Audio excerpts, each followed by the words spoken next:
The dinner party was in full swing, crystal glasses clinking as Seattle's elite mingled in my former mother-in-law's mansion. I shouldn't have been there. Technically, I wasn't even invited. But when your company caters the most exclusive events in the city, you sometimes end up in interesting situations. Olivia, darling. Margaret Wellington's voice cut through the crowd. You simply must try these divine crab cakes. They're from Milano's, of course. Not like that dreadful catering service my ex-daughter-in-law runs. I kept my focus on arranging the dessert display, fighting back a smile. If Margaret only knew that both the dreadful catering service and her precious Milano's were owned by the same person. Me. My name is Sophia Chen, and 3 years ago, I committed the unforgivable sin of divorcing Margaret's precious son, William. Not because of any scandal or drama, but simply because we grew apart. I wanted to build something of my own. He wanted a wife who'd be content hosting charity luncheons and looking pretty at board meetings. What the Wellingtons never knew was that I'd been building my empire long before the divorce. The catering company was just the visible part, my testing ground for new recipes and concepts. Behind the scenes, I'd been quietly acquiring and transforming struggling restaurants across the city. Milano's had been my first major acquisition. I kept the name but completely revamped the menu and operations, turning a failing Italian restaurant into the hottest chain in the Pacific Northwest. Not that anyone knew I owned it. All the paperwork was under my holding company's name. Sophia, Jenny, my assistant, appeared at my elbow. The kitchen needs you. There's an issue with the soufflés. I nodded, grateful for the excuse to step away from Margaret's voice. In the kitchen, my team worked with practiced efficiency, but I could see the tension in their shoulders. They'd all heard Margaret's comments throughout the night. Listen up, I said, gathering them around. I know this isn't easy, but remember, we're not just here to serve food. We're here to prove a point. Maria, my head chef, raised an eyebrow. Are you finally going to tell her? Not yet. I adjusted my chef's coat, but soon, very soon. The truth was, I'd been planning this moment for months. Margaret's campaign to blacklist my catering company from Seattle's social circle had actually done me a favor. It had pushed me to expand faster, think bigger. While she was busy badmouthing my little business, I'd been building a restaurant empire worth over $50 million.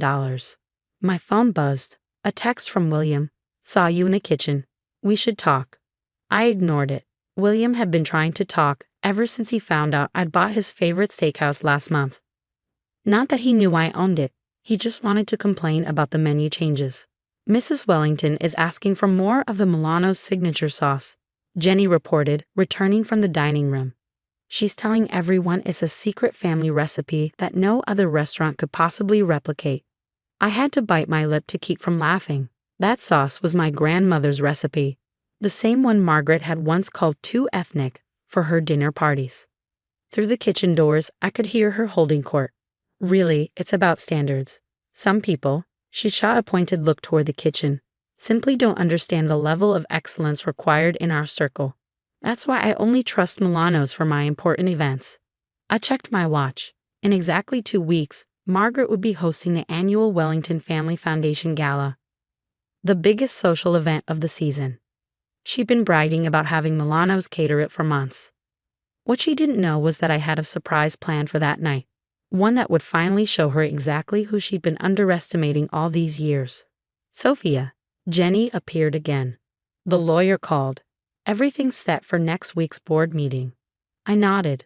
The pieces were falling into place. Perfect. And the documents I asked for?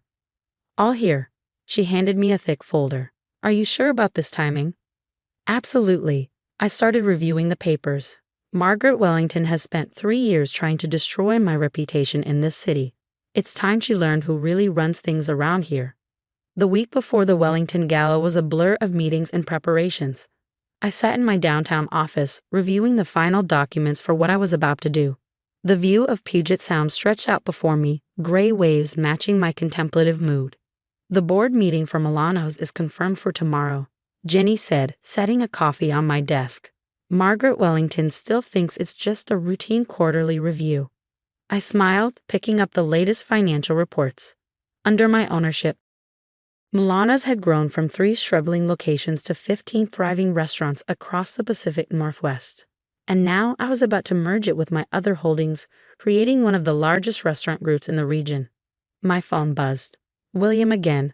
Mother's frantic about the gala menu. She says no one at Milano's is returning her calls. What's going on, Sophia? I ignored it, just like I'd ignored his last dozen messages. Let him worry. The intercom buzzed. Ms. Chen, your 2 o'clock is here. The Milano's executive team. Send them in. 6 people filed into my office, all looking nervous.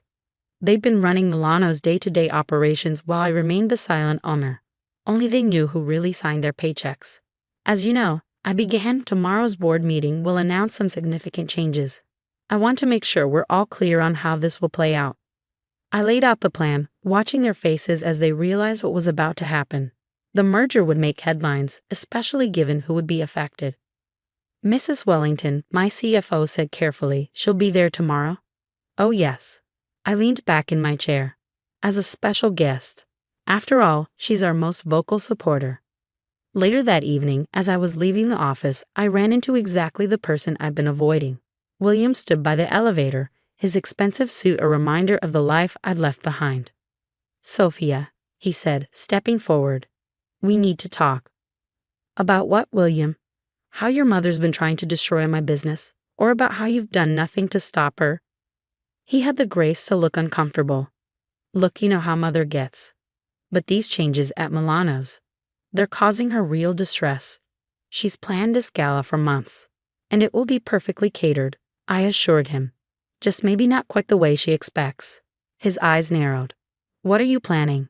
You'll find out tomorrow, along with everyone else.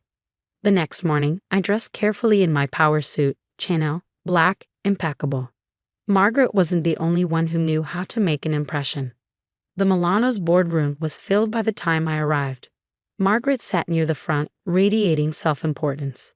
She'd been invited as a valued customer to provide feedback on recent changes. She didn't even look at me as I walked in. The chairman stood to begin the meeting. Before we discuss regular business, we have a special announcement. Over the past 3 years, Milano's has undergone significant transformation under new ownership. Today, we're announcing a merger that will create the largest restaurant group in the Pacific Northwest. Margaret perked up, probably already planning how to brag about her connection to such a prestigious company. I'd like to introduce the owner who has guided this transformation, Ms. Sophia Chen. The silence was absolute as I walked to the podium. Margaret's face went through a fascinating series of expressions. Confusion, disbelief, and finally horror. This is impossible, she sputtered. She runs a catering company. Actually, I smiled. I run several businesses. The catering company, Milano's, and as of today, the new Chen Restaurant Group, which will include 28 locations across 3 states. I clicked to the next slide, showing the combined revenue figures. Margaret's face had gone pale. Of course, I continued. This merger means some changes in how we operate. For instance, we'll be reviewing all our regular client relationships, ensuring they align with our company values.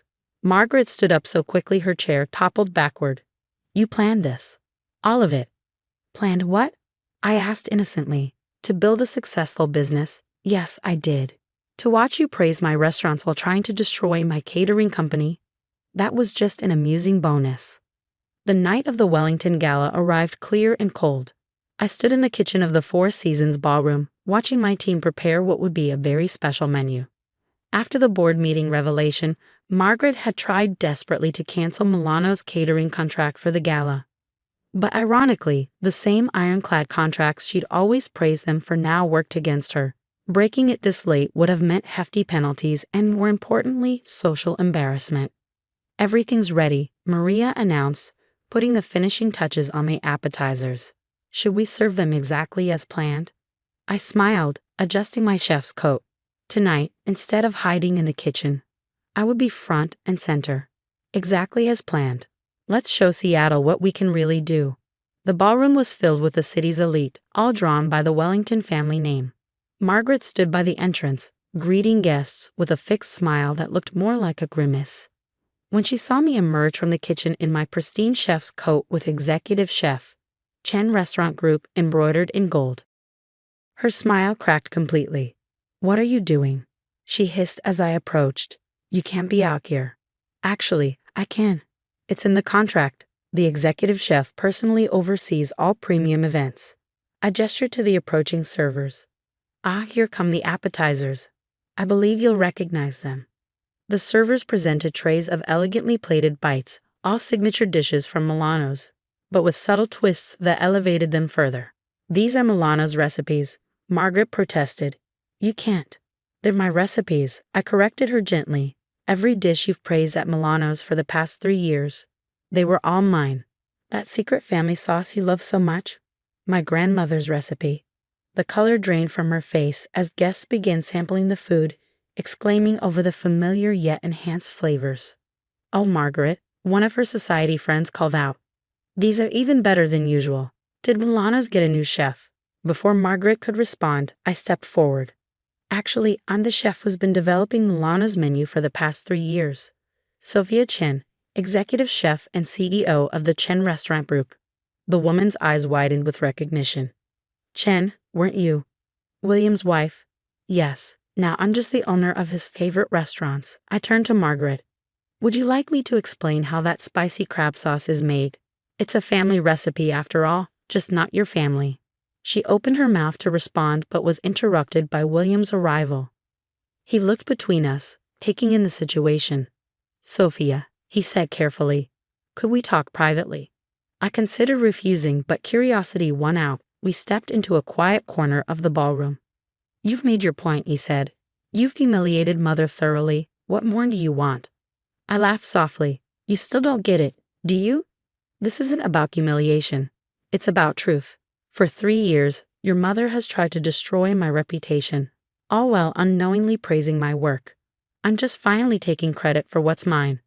The merger announcement has already affected our family's standing. Your family's standing? I interrupted. What about my livelihood? The contracts your mother cost me? The lies she spread? He had the grace to look ashamed. I should have stopped her. Yes, you should have. But you didn't, and now here we are. I gestured to the room where guests were enthusiastically enjoying my food. I've built something remarkable, William, with or without the Wellington name. The evening continued, a masterclass in elegant revenge. Each course revealed another Milano's favorite, each presentation more spectacular than the last. Margaret was forced to watch as guest after guest praised the chef she'd spent years denigrating. The final blow came during dessert, as my team served my signature tiramisu, the same one Margaret had once declared the height of culinary sophistication. I clinked my glass for attention. I want to thank the Wellington Family Foundation for this opportunity, I announced to the room. In honor of tonight's event, the Chen Restaurant Group will be donating all proceeds from this evening to culinary education scholarships for underprivileged youth. The applause was thunderous. Margaret looked like she swallowed something sour. After all, what could be worse than her nemesis receiving a standing ovation at her own gala? Later that night, as the last guest departed, I found William waiting by the kitchen.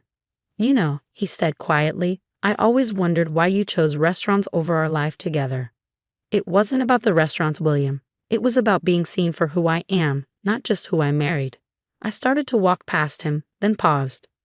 Your mother's sauce that you love so much, it's on the menu at my new bistro downtown. Feel free to stop by, if you can handle knowing who really makes it. 6 months later, the Chen Restaurant Group had become the talk of the Pacific Northwest culinary scene. Margaret had quietly stepped back from her social obligations, citing health concerns. My catering company was now the most sought-after service in Seattle. And William? He became a regular at my new bistro, always ordering the sauce he grew up loving. Sometimes the best revenge isn't about destroying your enemies. It's about forcing them to face the truth they've been denying all along. As for me, I finally had everything I'd worked for. Success, respect, and the satisfaction of knowing that every time Margaret Wellington craved her favorite restaurant's food, she'd have to swallow her pride along with it. Sometimes the sweetest victory isn't in the revenge itself. It's in the quiet moments afterward, when your enemies realize they've been wrong about you all along.